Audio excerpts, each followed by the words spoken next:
Today, I'd like to tell you the story of one of the biggest new media advertising companies in the world. They've made headlines and been featured by prominent magazines, hailed as genius entrepreneurs, and produced massively successful documentaries, made millions of dollars. But there's something sinister underneath. For this is a story of theft, betrayal, and memes. This is the story of Frick Jerry.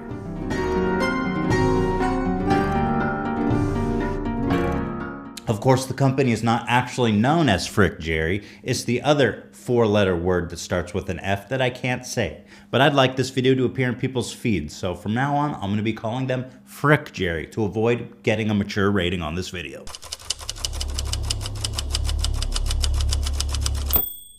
Frick Jerry's main account is on Instagram with over 14 million followers. The foundation of their empire is entirely built on the work of other people, stealing tweets, images, posts from all around the internet, and intentionally cutting out the original credit to give the impression that it was them who created it. Frick Jerry is the wet dream that SoFlo Antonio always had for himself. I bet he's just rock hard right now watching this video. I swear that I watched this one 10 times. Frick Jerry is so wholly unoriginal that even their logo is lifted from a paper cup. There's not one single thing original about these guys. Let me introduce you to Vic Berger, who is a hilarious and talented video editor that worked for Tim and Eric Awesome Show Great Job from Adult Swim. Let's see what happens when Vic approaches one of them for stealing one of his videos that had an ad on it and asks for credit. So Vic DMs them on Instagram and says, "Hey, either delete my Ted Cruz video or give me credit." And how do you think the Chief Content Officer James Ryan O'Liger responds to Vic? Does he respond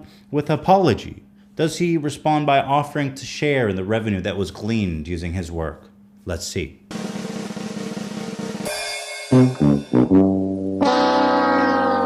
Shut up. If you didn't care, you could have just ignored him, but to go out of your way to say shut up to the guy, to insult him, to make him feel small and powerless and more used than you already did, shut up. But guys, as always, it gets even better. Because what happens when Vic, years later, makes a video about his experience with Frick Jerry? How do you suppose they respond to that? Here's a clip from the video Vic made about Frick Jerry. To be honest with you, it is so hard to find quality stuff that I think is good enough to post. And it takes me like a couple hours sometimes to find something. All right, so I'll find a photo, save it to my phone. Okay, I'll try this one out. I'll actually roll in.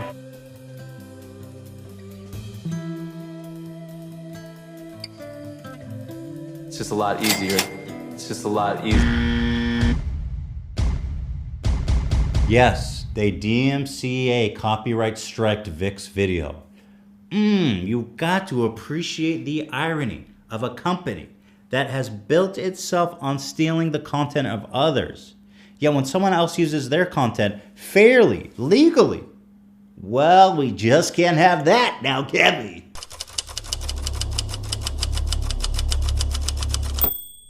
Frick Jerry can only exist in SoFlo Antonio's wet dreams.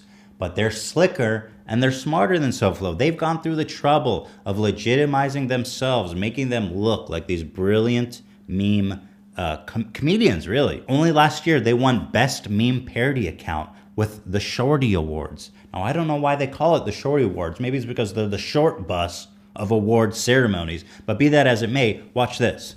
So, some would say the highest form of humor is sarcasm, and they would totally be right if it weren't for memes. So, move over sarcasm. Move over sarcasm and real comedy. The future belongs to shit posts and memes and people stealing it and posting it on Instagram for money. Move over comedy.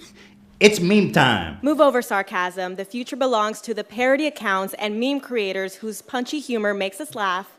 It makes us double tap, triple tap sometimes, tag our friends saying, "Ha, this is you, we've all done it." And it takes us on the cultural targets that are too good to pass up. Here are the finalists for Best Parody or Meme Account. Adam the Creator. Bros being basic.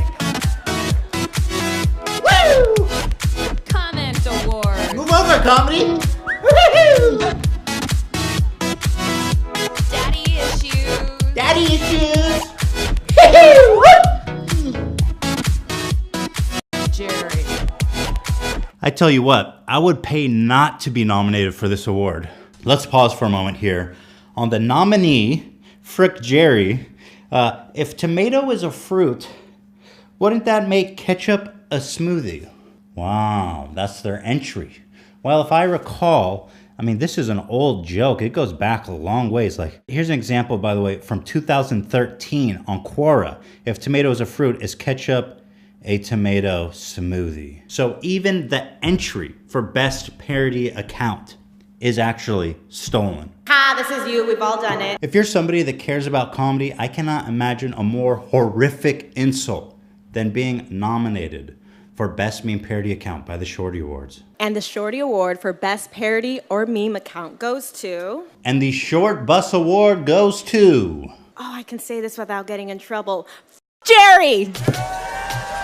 Yes! Move over, comedy.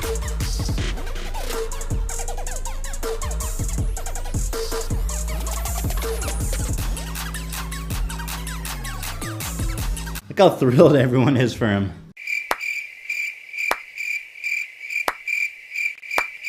Thank you so much. This is so awesome. I had a really, really long speech, but you know, you guys said keep it brief, so thank you so much, shorties.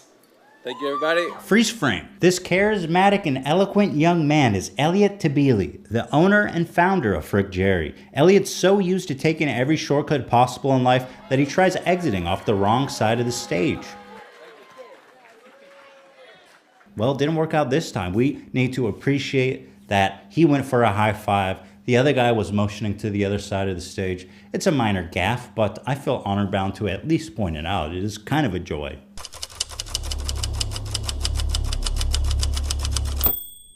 Well, Elliot, if you didn't start Frick Jerry for a passion for entertainment, or for getting people through a hard day, or for uplifting creators and giving more an audience to their work, then why did you start it? I never had a specific goal. I just always wanted to make money, I guess. Ladies and gentlemen, we got him. Here they are at South by Southwest, trying to act like they actually do anything except reposting other people's content. Luckily, they expose themselves every time they open their mouth. So, what are the ingredients to the perfect meme that people really connect with? Is there a perfect formula? At the heart, like the heart and soul of a meme is like the relatability. Yeah. And it's usually topical stuff, but it might be stuff that's completely like random that nobody thinks about, like, or nobody expresses on their day-to-day life, but like hits like a pinpoint. You know, I don't know, is a good example for it, but. When you try to define what a meme is on stage at South by Southwest, I think you've already lost the meme war. You know, this dude reminds me a lot of SoFlo, and not because he steals other people's work, but because he's got the same dead, soulless eyes. Don't lie. I watched this one 17 times. Just sell out to a brand, I think is important. Do you know why he's so obsessed with memes? Because he's never learned to be relatable himself. He needs the memes to survive. It's like eating babies to prolong your lifespan. Up next is a really beautiful, decisive moment in Frick Jerry's life because he has convinced the world that he is a meme god. So what happens when ABC News shows up doing a report on him and puts them on the spot and says, you guys, create this meme right now. Let's see if Frick Jerry can hold up to the pressure. All right, let's do it. Meme this. We're here with 3 of the top meme masters on Instagram and putting them to the test. How would they help this picture of Donald Trump become a meme sensation? Ooh, when she pulled that out and said meme this, they're like, woo, they start sweating bullets. Oh man. Meme this. Meme this. Meme this. Don't worry, I got us, B. Read the whole thing. Oh. Meme this. Don't worry, I got us, B. Don't worry, I got us, B. Oh! Move over, comedy. Am I right, folks? Hashtag relatable. Bow, knockout. And the likely winner? When your stepdad comes and drags you out of the party.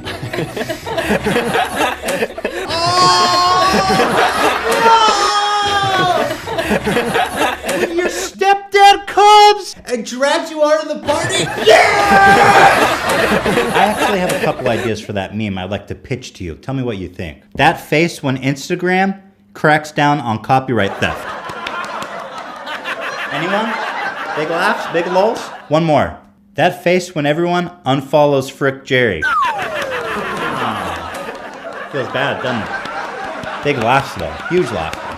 Making memes is what 25-year-old Elliot Tabelli does for a living. Making memes? Stealing memes. He created the now famous Instagram account, that four-letter word we can't say, Jerry. I like to post things that people normally wouldn't say out loud, and you read it and super strangely relatable. Like when you're feeling fat after a long weekend, or when you're at work checking the time. All those posts heard round the internet got their viral start here. You know, this is proof that if they're not overtly lying about creating this content, they're definitely letting her believe that they do, because she's reporting them like they're the meme geniuses, that all these memes got their viral start right here. Let's see what happened when these brilliant minds all come together to create these beautiful, powerful memes. Let's see how they research it. And they let us in on another joke, the memes they're creating for Rob Lowe's Comedy Central roast. This? Yeah, it's another option. With a tattoo on his face? Ah, yes. Go to Google Images and find a funny picture that already exists and use that. Genius. All right, well, they couldn't be making that much money off of using other people's work, could they? Experts estimate top social media influencers like Elliot and his team are making upwards of $75,000 per branded post on Instagram. 75,000, she said? Okay, so what is the point of this video? Only to share with you a parable about a man who took a shortcut whenever he could. He stole, he lied, he exploited. I just always wanted to make money, I guess. He manipulated. $75,000. He was never held accountable, and he lived happily ever after. Well, these guys, they're not even funny. Happily ever after.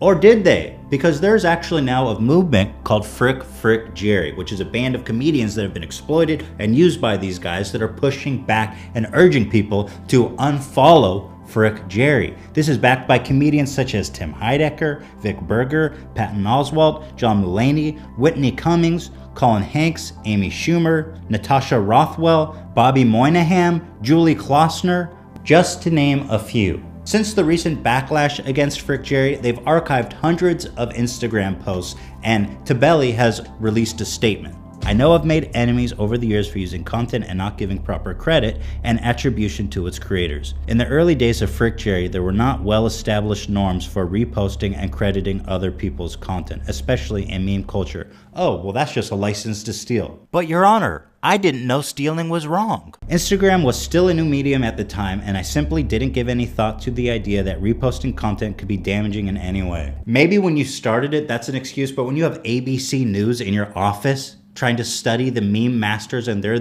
under the impression that you created all this content, that might be a good time to be like, oh no, we're curators. We don't actually create anything. It is clear that attribution is no longer sufficient, so permission will become the new policy. Giving credit?